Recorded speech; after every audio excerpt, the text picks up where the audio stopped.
इसकी भी मैं चर्चा करना चाहता हूं। और वो ज्वलंत विषय समान नागरिक संहिता, यूनिफॉर्म सिविल कोड।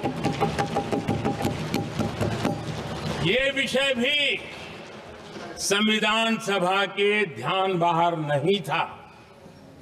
संविधान सभा ने यूनिफॉर्म सिविल कोड को लेकर के लंबी चर्चा की, गहन चर्चा की, और उन्होंने बहस के बाद निर्णय किया कि अच्छा होगा कि जो भी सरकार चुन करके आए वो उसका निर्णय करे और देश में यूनिफॉर्म सिविल कोड लागू करे।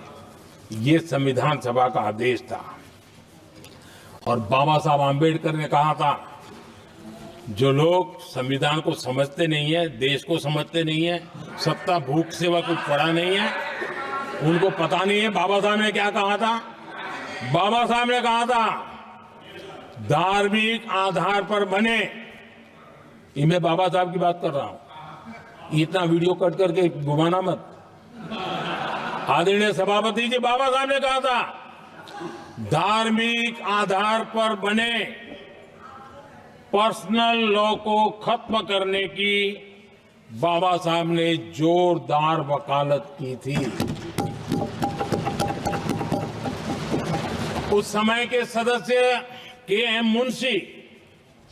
मुंशी जी ने कहा था, समान नागरिक संहिता को राष्ट्र की एकता और आधुनिकता के लिए अनिवार्य बताया था। कमा मुंशी जी ने।